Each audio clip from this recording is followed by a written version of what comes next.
The hero of this weekend's events, I gotta give it to you, man. Cyber Dragons coming out of the Las Vegas regional, baby. And everybody, I've only heard positive things about this. I haven't heard the, oh no, Cyber Dragons, oh no. No, that's not what I've heard. I've actually heard people being extremely happy about this. And honestly, those are very good positive vibes. So it's time to have a discussion as to why people are still not playing Goki and Sky Strikers, and we're playing things like Cyber Dragons. Let's dig on into this bad boy, shall we?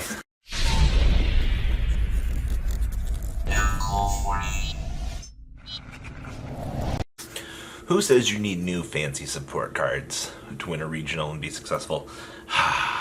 Yes. So we're going to be talking about Cyber Dragons and a little bit more about the meta and a fantastic metagame discussion about how you don't have to spend a lot of... Oh, wait, you do have to spend money to play the game of Yu-Gi-Oh! It's just how it is. So, we're going to talk about Cyber Dragons first off. So for those of you that don't know, Cyber Dragons are still this amazing going second deck. You use Chimera Tag Mega Fleet to eat off the extra monster zones, produce this essentially large monster, and stare at your opponent and laugh at them. I don't know how many people forgot that your deck does this, but your deck does this. Now, in addition to playing the deck as a going second deck, and being able to contact out for whatever you want, you also have built-in OTKs and more OTKs. Yeah, there are like 8 different things that you can do with this deck, and it's actually pretty insane. Now, the thing is, you get access to things like evenly matched, you get board control.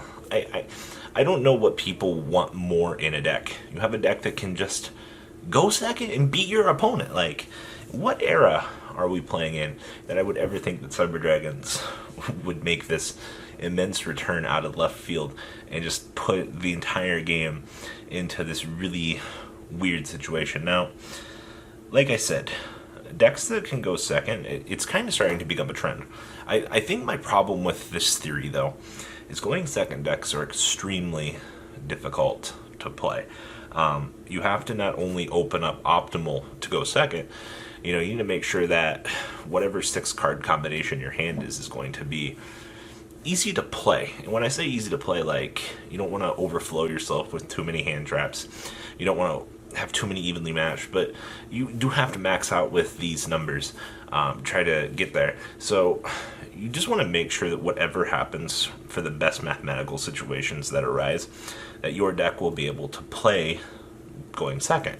So unfortunately, you do have to max out on certain cards. You can't get cute with like 2 evenly matched and things like that. That's not how it works. But if you can master the art of going second with a very successful build, especially in a format like this where Goki and Sky Strikers are predominantly the best decks, then you should be absolutely fine. So I gotta give it to these going second decks, especially Cyber Dragons. I think I want to argue that Mech Knight is still better than Cyber Dragons, but Cyber Dragons, I've just been hearing about better successful attempts, just overall better representation for them. And I mean, if you've been following like bigger events lately, I don't know, you will always constantly like see Mech Knights, but when Cyber Dragons top, it just strikes the chord there. You're just like, oh shit, like Cyber Dragons topped. I think everybody's kind of sick of hearing about Mech Knight invoked in its entirety. But right now, you have a very, very good successful chance of going second with Cyber Dragons and succeeding in the current format. That's amazing news. Now, why is that, you ask? Well, as I said earlier, when your format has kind of developed into the shit show because of Goki here, there's not really much you can do. And speaking of things, current Goki going first is just make a Gumblar, force your opponent to discard multiple cards from their hand. And I think because of Gumblar existing with these degenerate loops and things like that, people need to understand that it's more important ever to make sure that when you're going second. If you do get Gumblar, those 4 cards really matter, or even hand traps. And I think this is where the success of the going second mentality comes into play. It's all based around those hand traps. When you're playing against Gumblar, World Chalice is Gumblaring right now. The crazy PK hero builds are Gumblaring right now. Gumblar is just a degenerate card, and there is nothing that we can do about it, or say, or to do, or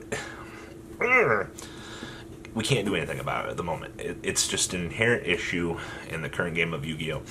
And decks are going to continue to abuse Gumblar to burn these 4 cards out of your hand. Now, this is what I was talking about a few seconds ago. Hand traps.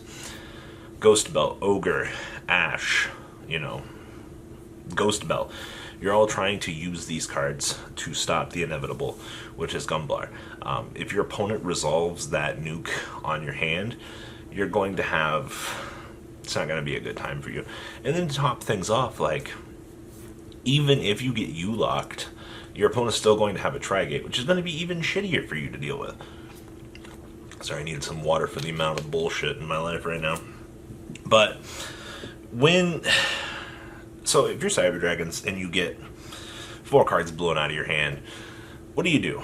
Well, the only real thing you can do is have a smile on your face, try to make Chimera Attack, turn off the bullshit that is Tri-Gate, and attempt to try to play out of it. Now, that becomes extremely difficult, and there's not really a lot you can do for it, but you build your deck to get around these situations.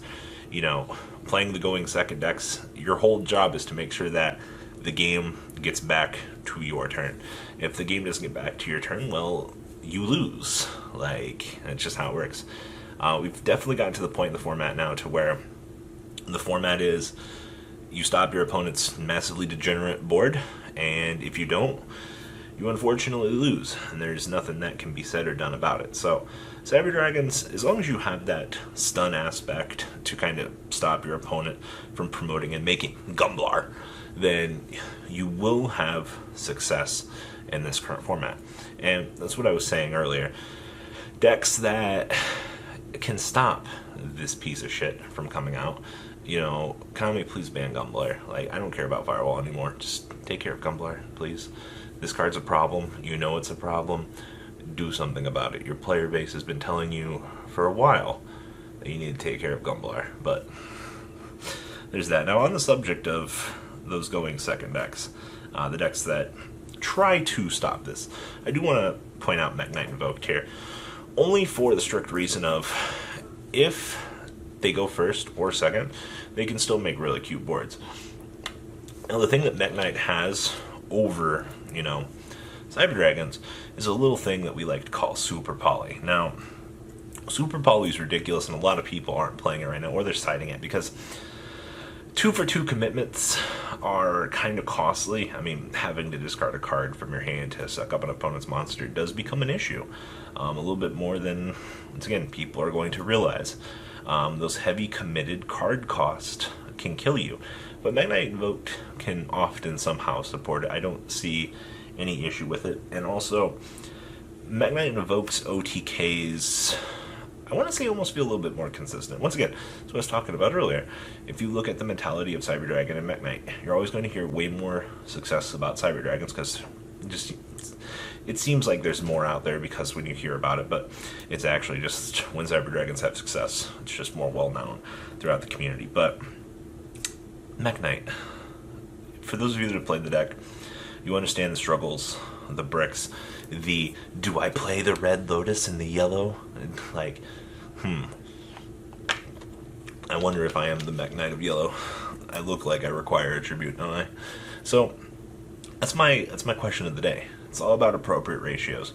Cyber Dragons feel a little bit more straightforward in terms of deck building.